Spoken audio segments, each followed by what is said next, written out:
Olá, gente.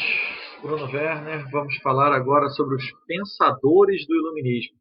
Então, na verdade, não vamos esquecer nunca que o Iluminismo era um conjunto de ideias e esses pensadores, ao redor da Europa, principalmente Inglaterra e França, vão começar a debater essas ideias e chegar a algumas conclusões para fazer determinadas mudanças dentro do mundo europeu.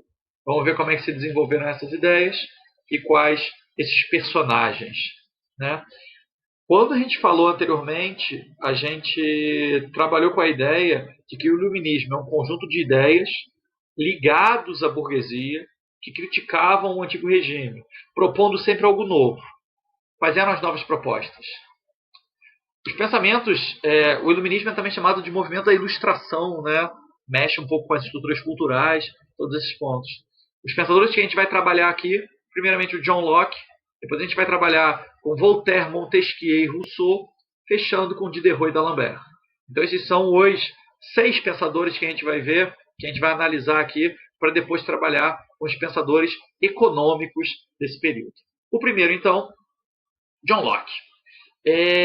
Locke era um inglês, para muitos, o grande pai, né, o grande ideólogo das revoluções inglesas, falamos isso em algumas aulas, né, principalmente da Revolução Gloriosa, né, por algumas de suas ideias, por algumas de suas características.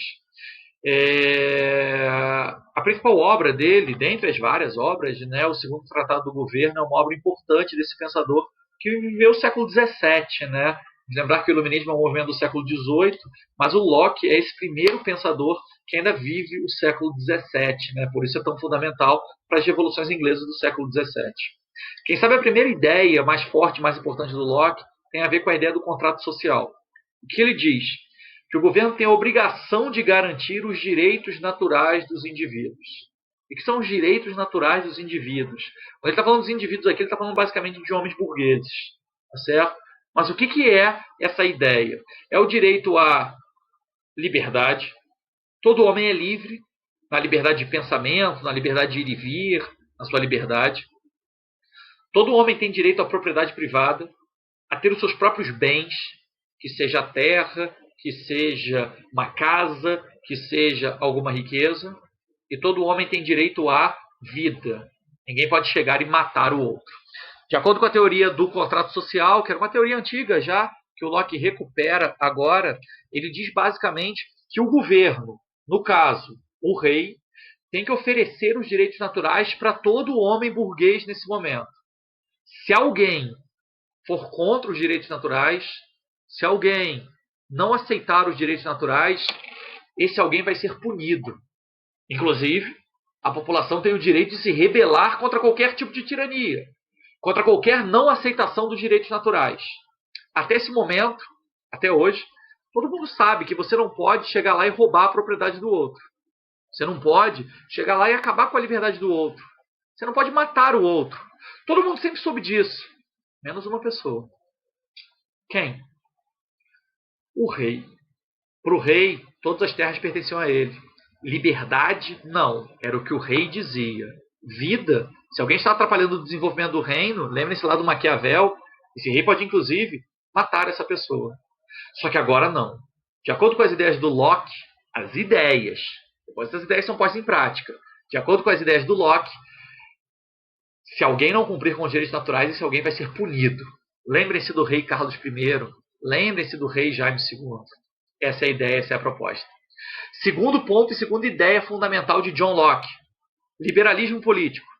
Criticava o absolutismo, defendia a supremacia do parlamento perante o monarca e a existência de uma constituição e o direito do povo de se revoltar contra os seus governantes. Olha aí o direito à rebelião. Olha aí a ideia de uma monarquia parlamentar. Olha aí a ideia da não aceitação do projeto e da ideia fundamental de absolutismo. Olha a ideia de Constituição. Só lembrem-se que a Constituição e o Parlamento seria composto basicamente por membros da burguesia. Locke também fala sobre o liberalismo político. Era a defesa da propriedade privada. Ou seja, cada pessoa tem direito de ter a sua própria propriedade privada. Essas são as ideias políticas do Locke, que ele está criticando absurdamente aqui o rei. Direito à propriedade privada, todas as propriedades pertenciam ao rei. Crítica ao absolutismo. E o rei nesse momento? Direitos naturais, alguém vai ser punido se não cumprir com isso, o rei, inclusive. Essas eram as ideias do inglês John Locke, pensador fundamental e extremamente importante nesse momento. Existe uma outra ideia do Locke, que é a ideia do empirismo. Aí a filosofia trabalha muito isso com vocês. O empirismo é uma doutrina filosófica que tem como principal teórico John Locke. O que acontece? Para Locke, para os empiristas, o homem nasce como uma tábula rasa. O que significa isso? O homem nasce como uma folha em branco. Não existe nada pré-definido ao homem. Esse homem nasce puro. E, na verdade, todo o desenvolvimento, todo o conhecimento do homem vai aparecendo a partir de suas experiências vivenciadas. E a aprendizagem se dá por meio de tentativa e erro. Quem que o Locke está criticando aqui absurdamente? O Locke está criticando claramente aqui nesse momento a igreja. Que a igreja diz que alguns são predestinados, que alguns já nascem assim, que todos nascem com pecado. Segundo Locke, não. Todo homem nasce como uma folha em branco, como uma tábula rasa. É aquela ideia antes de você escrever alguma coisa ali. Então, na verdade, Locke não critica só o rei, critica também a igreja de uma forma intensa com esse método, com essa doutrina, com essa ideia da filosofia. Então, na verdade, esse é um pensador extremamente importante chamado John Locke. É o único inglês que a gente vai falar nesse primeiro momento, porque o outro, François-Marie Arouet, como era chamado, Voltaire. Quem sabe, aí o Voltaire já está vivendo no século XVIII, né? O Locke é o único que vive ainda no XVII. O Voltaire já vive no XVIII e, na verdade, ele tem um documento importante chamado Cartas Inglesas. É, quem sabe, o documento mais intenso e mais marcante do seu projeto. Na verdade, o que o Voltaire fala? Ele é um crítico aos privilégios do clero, da nobreza e do absolutismo. Para Voltaire, uma ideia era fundamental. E a ideia para Voltaire era a ideia de liberdade, assim como todos os iluministas. Liberdade para ele era o ponto fundamental. E liberdade para ele era uma liberdade de expressão. Cada um pode se expressar da forma que quiser. É uma liberdade de pensamento. Cada um pode pensar da forma que quiser. É uma liberdade de imprensa. Cada um pode escrever o que quiser. Calma, Voltaire, a gente vive hoje num mundo de fake news, mas na época dele devia ter também, só que ele não entendia muito bem disso. Uma liberdade religiosa. Cada um pode seguir a religião que achar melhor, seguir o seu conceito religioso, diferente das estruturas de que um reino tem que seguir a religião, que as pessoas têm que seguir a religião que o rei do reino define. Liberdade até mesmo, Voltaire falava, existem alguns textos dele que falavam sobre uma liberdade sexual. Voltaire, na verdade, trabalhava com a negação à monogamia e todos os pontos. Então, na verdade, Voltaire dizia que a liberdade vem acima de tudo. Só entenda uma coisa. Voltaire, burguês, liberdade, burguesa. Certo? Ele era um defensor do modelo político inglês, a monarquia parlamentar. Vai ser usada a sua ideia, principalmente durante o processo da Revolução Francesa. Certo? Voltaire tem uma característica importante. Crítico feroz do antigo regime, as cartas inglesas tinham a proposta de a tolerância política e religiosa. Essa frase do Voltaire é uma frase que ficou muito famosa. Não era exatamente assim. Não existe nenhum texto dele que fala sobre isso. Essa frase foi fundamental e é extremamente importante até hoje para o processo de liberdade de expressão. Posso não concordar com uma só palavra ou nenhuma palavra que você diz, mas defenderei até a morte o direito de você dizê-las. Na verdade, a frase mais bonitinha, né? Posso não concordar com uma só palavra do que dizeis, mas defenderei até a morte o seu direito de dizê-las. Então, na verdade, essa é a ideia, tá certo? Foi perseguido, logicamente, mas, na verdade, a ideia básica é que você pode falar o que você quiser. Saiba, cada palavra tem uma força. Quando você fala ou faz alguma coisa, isso gera consequências, mas direito de falar você tem. Tá certo? Depois vai ser punido, pode até ser preso, vai ser julgado, vai sofrer todas as consequências disso. Mas direito de dizer aquilo você tem. Essa é a ideia do Voltaire, é a ideia da base da liberdade de expressão. Terceiro pensador, Charles-Louis de Seconde, o famoso Barão de Montesquieu, que viveu ali no final do século XVII, mas principalmente no século XVIII. O Barão de Montesquieu já diz tudo. É um barão, certo? De perfil até parece um pouco comigo. É um barão. Então, na verdade, era um nobre. O seu documento mais importante era o Espírito das Leis. Professor, você falou que as ideias eram ideias da burguesia. O que esse nobre tem a ver com isso? Montesquieu começou a perceber que, na verdade, ele só era nobre porque o rei aceitava, porque o rei queria. Porque se o rei virasse e falasse, você não é mais nobre, você perdia o seu título de nobreza. Na verdade, era uma situação complicada. E quem sabe, a principal característica e a principal ideia do Montesquieu foi a questão da ideia da tripartição dos poderes, a divisão dos três poderes. Criticava o absolutismo. E por isso, para evitar o abuso, porque ele dizia que o absolutismo sempre vai gerar um abuso de uma pessoa, na verdade ele acha que devem existir três poderes autônomos, cada um com sua função específica: o executivo, o legislativo e o judiciário. Quais são as funções específicas de cada um desses poderes? O executivo tem a função de executar as leis, tem a função de administrar o reino, pode tranquilamente ficar o quê? Ficar concentrado nas mãos do rei, certo? Mas ele não governa mais sozinho. Ele nunca mais vai ser absolutista. Porque existe o legislativo, composto por deputados, muitas vezes burgueses, às vezes até alguns nobres, que na verdade tinham a função de criar as leis. Criar as leis e também fiscalizar o executivo. Por fim, o judiciário. Qual a função do judiciário? Julgar as leis. Fazer os julgamentos das leis criadas pelo legislativo, para que fossem executadas pelo executivo. São os juízes, que muitas vezes eram burgueses e membros do clero também. Então, na verdade, a ideia dos três poderes, cada um com funções específicas e exercido por pessoas diferentes, era fundamental e é extremamente importante até hoje. A ideia do Montesquieu era uma equiparidade entre poderes, era uma aliança entre poderes. Isso ele pensava lá no século XVIII. A gente vive num Brasil de hoje onde o executivo briga todos os dias com o legislativo, onde o executivo briga a cada segundo com o judiciário. A gente sabe de todas as questões que acontecem no Brasil hoje. Não é fácil desenvolver os três poderes, mas a ideia era diminuir a influência de uma única pessoa, do rei, porque, segundo Montesquieu, esse poder iria gerar abusos. Ele achava que o governo deveria ser aristocrático, defendia a supremacia do parlamento, composto por proprietários e letrados. Olha como aqui ele mostra o seu viés mais nobre dentro dessa situação. Mas ele precisava do apoio da burguesia. Então, na verdade, ele aceita essas propostas. Esse é o Barão de Montesquieu. Quem sabe as ideias do iluminismo são ideias muito claras até hoje, mas para a época eram muito complicadas. Os três poderes, a busca pela liberdade, as ideias cada vez mais intensas ligadas aos direitos naturais. Hoje é muito simples a gente falar sobre isso. Nessa época, não. É aí que entra o último pensador, Jean-Jacques Rousseau. Viveu única e exclusivamente no século XVIII, tá certo? E morreu ali pouco antes da Revolução Francesa. Ele escreve um documento chamado Contrato Social, onde ele defende a ideia de que o povo é soberano. Quem sabe Rousseau é o mais popular desses pensadores. Alguns percebem que o Rousseau era como se fosse um professor. Ele pega as ideias do Montesquieu, do Locke, do Voltaire, que eram ideias burguesas, e tenta popularizar essas ideias.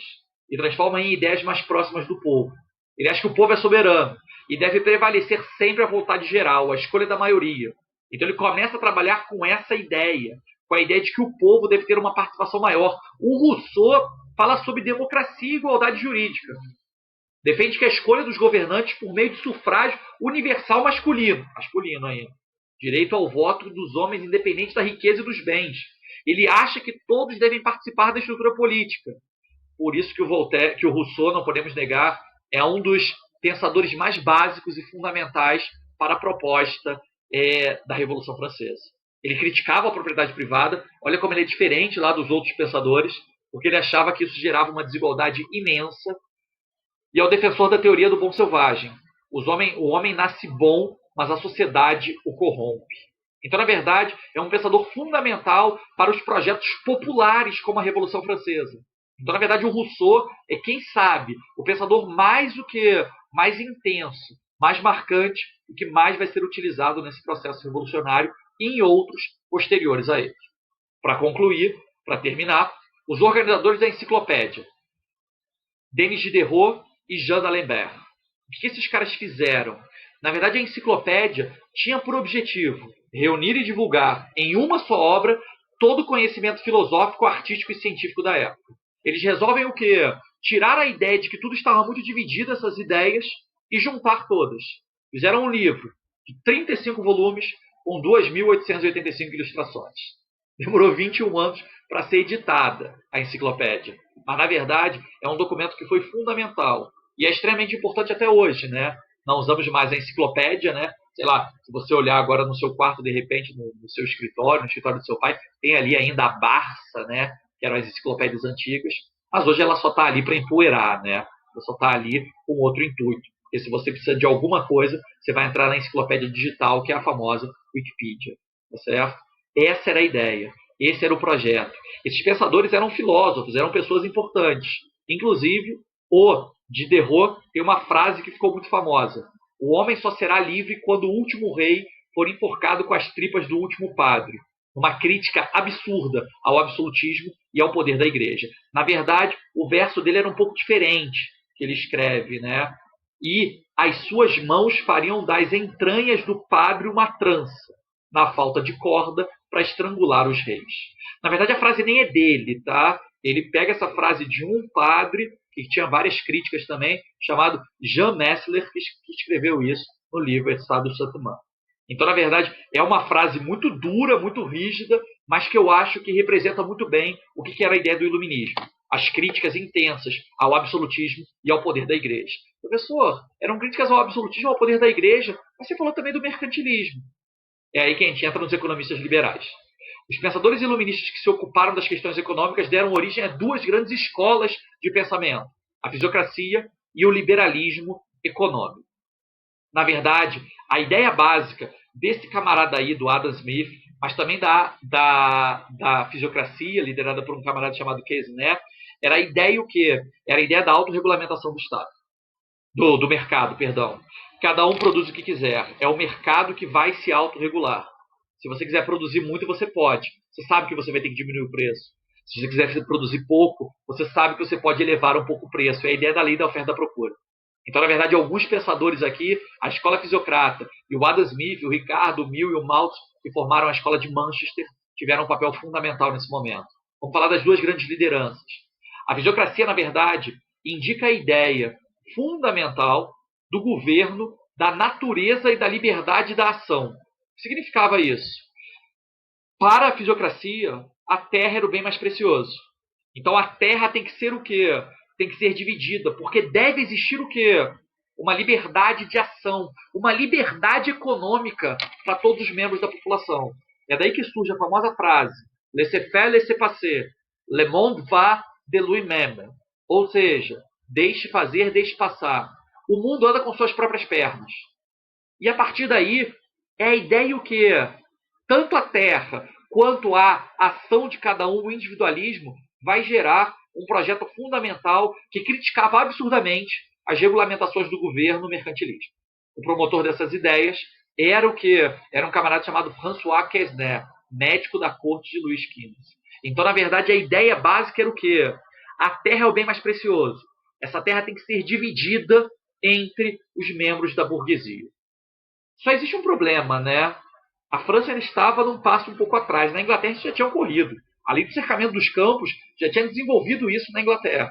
Mas na França, na Inglaterra já tinha Jenkin, por exemplo. Mas na França não. É um movimento que foi o primeiro movimento que mostrava essa ideia. A riqueza tem que ser dividida entre os membros da burguesia. Mas na verdade era uma ideia um pouco retrógrada, né? Dizendo que a terra era o bem mais precioso. Em compensação, na Inglaterra, Adam Smith é conhecido popularmente como o pai da economia moderna. Qual era a ideia dele? A total não intervenção do Estado na economia. O Estado pode funcionar como o que ele chamava de a mão invisível do Estado. Só vai aparecer para adequar alguma coisa. O liberalismo foi fundamental no século XVIII até a crise de 1929. Certo? Século XX. E aí, posteriormente à Segunda Guerra Mundial, a gente vive hoje o que chamamos de neoliberalismo. A ideia de livre concorrência, ou seja, cada um pode produzir e pode concorrer da forma que quiser no mercado. A ideia da lei da oferta e da procura, certo? Fundamental nesse momento. Quanto mais você produz, menor vai ser o valor do produto. Quanto menos você produz, maior pode ser esse valor. Depende da procura da população. A ideia da divisão do trabalho, ele já começa a trazer isso, e a Inglaterra vai rapidamente desenvolver o seu processo de revolução industrial, dizendo que a riqueza é sempre o trabalho, e não mais a terra. Comércio e trabalho são fundamentais nesse momento. Essa é a ideia. Ó. Na fisiocracia, a terra é a fonte de riqueza. os principais teóricos, Quesnay e Gournay, também é um pensador importante, mas segue as ideias do Quesnay.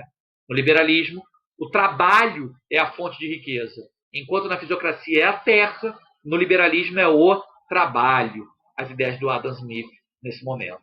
Essas ideias tiveram um papel fundamental durante todo o século XVIII, XIX e XX. Mais tarde falaremos sobre ela quando falarmos da Revolução Industrial. Para fechar, o Iluminismo era um movimento muito intenso, que queria acabar com o poder dos reis.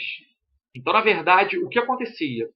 Só em 2 reinos nesse momento, durante o século XVIII, a burguesia era forte a ponto de conseguir tomar o poder. E os únicos 2 reinos onde a burguesia era forte era a Inglaterra e a França. Os outros reinos europeus começaram a olhar para aquilo e achar bem interessantes as ideias do Iluminismo. Mas a burguesia não estava preparada para tomar o poder nessas localidades. Por isso, o que vai acontecer nesses outros reinos? A gente chama de despotismo esclarecido. Inspirado pelos iluministas, mas sem abrir mão do absolutismo.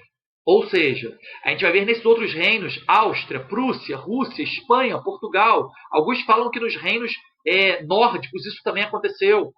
A gente vai ver o quê? Uma mescla, uma mistura entre o iluminismo e o absolutismo. Apesar de uma das grandes críticas do iluminismo ser exatamente o absolutismo. Como a burguesia não era forte, qual era a ideia? Vamos ter algumas reformas de adequação tanto da economia quanto da sociedade. Para o quê? Para ver a ascensão da burguesia. O que vai acontecer? Tanto na Inglaterra quanto na França, aqui está o rei, aqui está a burguesia. A burguesia vai sobrepor o rei, inclusive arrancando a cabeça de reis. Falamos já disso nas revoluções inglesas, né? Carlos I sofreu essa situação, como vamos falar posteriormente na Revolução Francesa, com Luís XVI. Nos outros reinos, o rei está aqui, a burguesia está aqui. O rei não quer perder a sua cabeça. A burguesia não tem condições de arrancar a cabeça ainda. O que a burguesia vai fazer? Vai ganhando poder vagarosamente. E o rei vai aceitando isso. Até o momento que eles vão estar no mesmo patamar. Isso vai acontecer nesses reinos europeus. Catarina II vai ser o quê? A rainha da Rússia que vai aceitar o despotismo esclarecido. Para a nossa história, quem sabe o personagem mais famoso e mais marcante é o Marquês de Pombal, que ao lado do rei José I foi um déspota esclarecido. Déspota, na verdade, é a forma de governo absoluta. Então, despotismo significa a mesma coisa que o absolutismo. Porém, esses déspotas vão ser esclarecidos. Vão ter uma aproximação muito grande com o iluminismo. Como isso? Vai ser a centralização real com ideias com medidas iluministas. Aonde vão surgir essas medidas iluministas? Melhoria do ensino público. Desenvolvimento do ensino maior até mesmo para burgueses. Diminuição da interferência da igreja.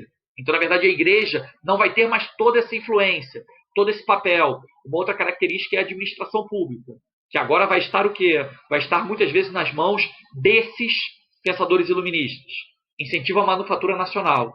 Então, na verdade, o incentivo a esse projeto manufatureiro, o mecenato, o investimento nas artes, um projeto de um novo pensamento, mas mantendo a figura do rei. O Marquês de Pombal, que a gente viu aí nas nossas outras aulas de História do Brasil, o Marquês de Pombal vai ter um papel fundamental e muito marcante nisso. É um processo de transição. Enquanto o iluminismo é uma ruptura, o rei cai, no despotismo esclarecido é uma transição dentro desse processo. Beleza, gente? Daqui a pouco a gente vê como as ideias iluministas vão começar a ser postas em prática com a era das revoluções burguesas. Valeu, gente. Abraço. Até mais.